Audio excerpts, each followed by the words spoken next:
पटना में छात्रों का प्रदर्शन, फिर पुलिस का एक्शन और फिर सियासत में मचा संग्राम। छात्रों के उग्र प्रदर्शन के दौरान पुलिस और प्रदर्शनकारियों के बीच जमकर झड़प हुई। पथराव के जवाब में लाठीचार्ज हुआ, वाटर कैनन चलाए गए और आंसू गैस के गोले भी छोड़े गए। इस बीच पटना वेस्ट के एसपी संकेत कुमार का एक वीडियो सोशल मीडिया पर वायरल हो गया, जिसमें वो पुलिस वालों से कहते सुनाई दे रहे हैं कि पीछे हटे तो नौकरी करने के लायक नहीं छोड़ूंगा।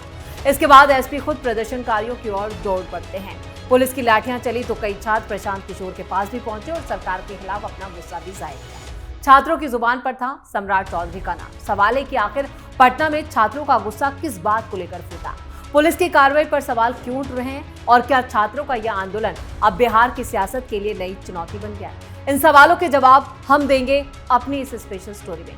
नमस्कार, मैं हूं परवीन शेख।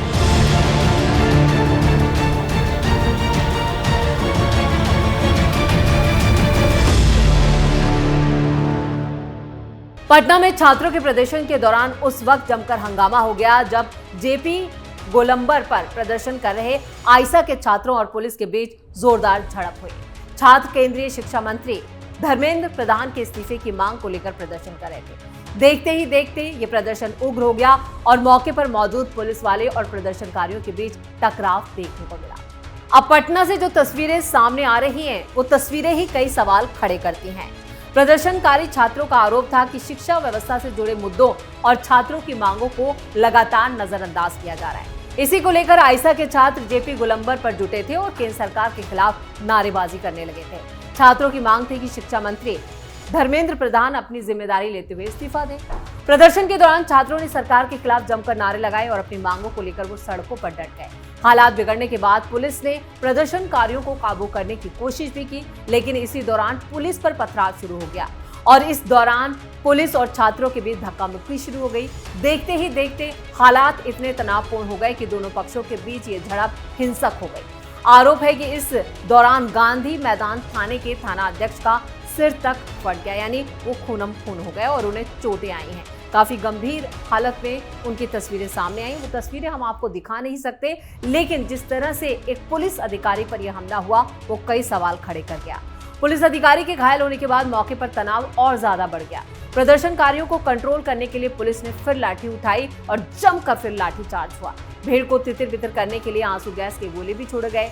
पुलिस के एक्शन के बाद मौके पर अफरा तफरी का माहौल बन गया और प्रदर्शनकारी और छात्र इधर उधर भागते नजर आए। कुछ देर तक जेपी गोलंबर और आसपास के इलाके में तनाव के हालात बने रहे और इस पूरी घटना ने एक बार फिर छात्रों के आंदोलन और प्रशासन की कार्रवाई को लेकर सवाल खड़े कर दिए।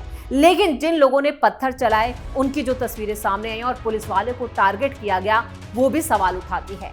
प्रदर्शनकारी छात्र अपनी मांगों पर अड़े रहे, जबकि पुलिस का साफ कहना था कि कानून व्यवस्था बनाए रखने के लिए कार्रवाई जरूरी थी। अब सवाल ये भी है कि छात्रों के इस विरोध प्रदर्शन का अगला कदम क्या होगा?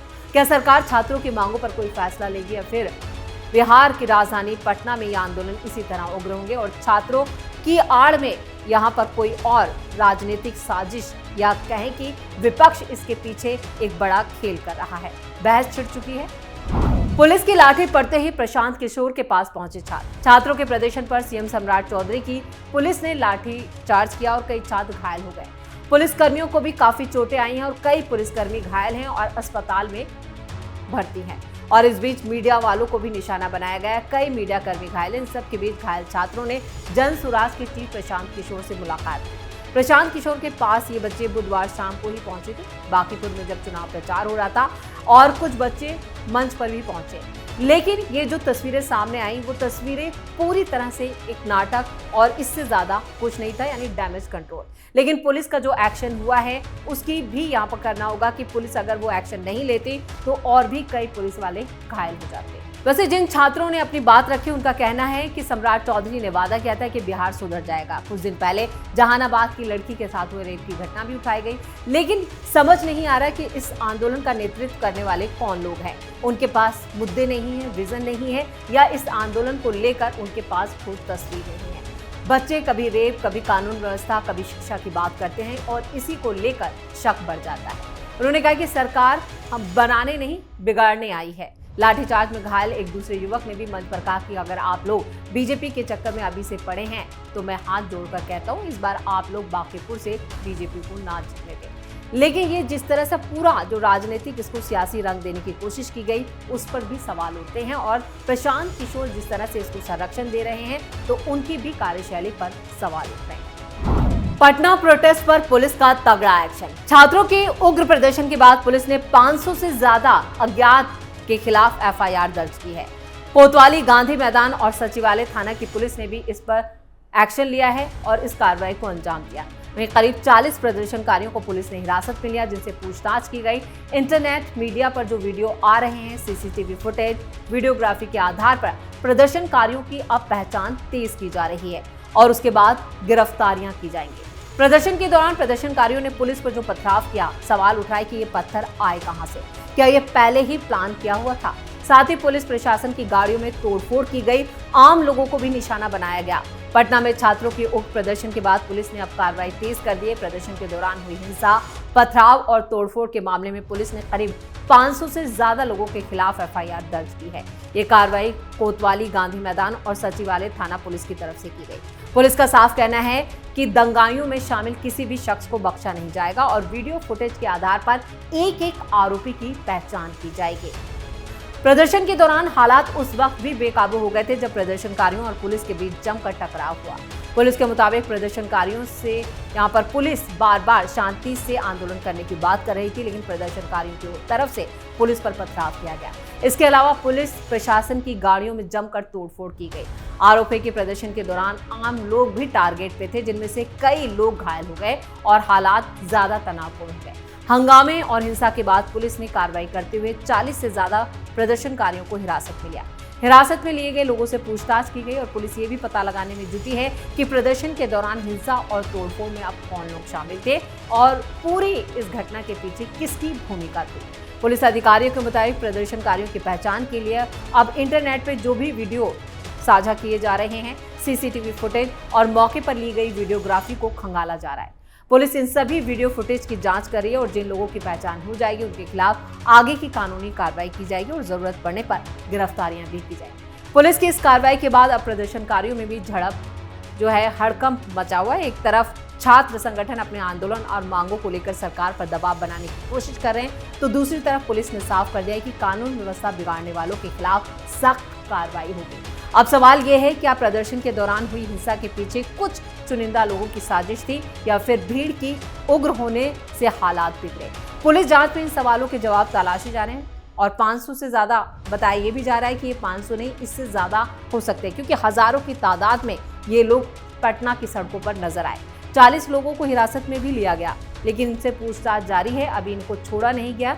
पटना का छात्र आंदोलन अब सियासी प्रदर्शन में भी तब्दील होता नजर आ रहा है, यानी विपक्ष अब इस पर सियासी रंग देने की कोशिश कर रहा है। बयानबाजी तेज है और पटना में खासतौर से बिहार विधानसभा का सत्र भी चल रहा है, जहां पर जमकर हंगामा कर रहा है विपक्ष। आरजेडी के विधायकों ने तो शिक्षा से लेकर और भी कई मुद्दे उठाए। इससे पहले बिहार विधानसभा सत्र के दूसरे ही दिन आरजेडी ने प्रधानमंत्री मोदी तक का इस्तीफा मांग लिया और उसके साथ ही शिक्षा मंत्री के इस्तीफे की मांग तो ये लोग लगातार कर ही रहे थे और नीट पेपर लीक में ट्रांसपेरेंसी की बात तो की जा रही थी, लेकिन जिस तरह से ये मुद्दे उठा रहे हैं उससे साफ हो जाता है कि अब विपक्ष भी इस छात्र आंदोलन को पूरा सपोर्ट कर रहा है। सीएम आवास के पास भी मचाया था उत्पात। प्रदर्शनकारियों ने सीएम सम्राट चौधरी के आवास के करीब पहुंचकर भी हंगामा और उत्पात मचाया था। उग्र प्रदर्शन के बाद कदम कुआं, गांधी मैदान, कदम कुआं, बोरिंग रोड समेत अलग अलग इलाकों में पुलिस ने अब छापेमारी की है। फिलहाल सवाल खड़े हो रहे हैं कि इतने बड़े प्रदर्शन की प्लानिंग किस तरह हुई, प्रदर्शन उग्र कैसे हुआ, प्रदर्शन के पीछे किन लोगों की साजिशें, कौन कौन और किस तरह के लोग इस प्रदर्शन में शामिल थे, यानी इन सभी सवालों के जवाब तलाशे जा रहे हैं जो जांच में सामने आएंगे।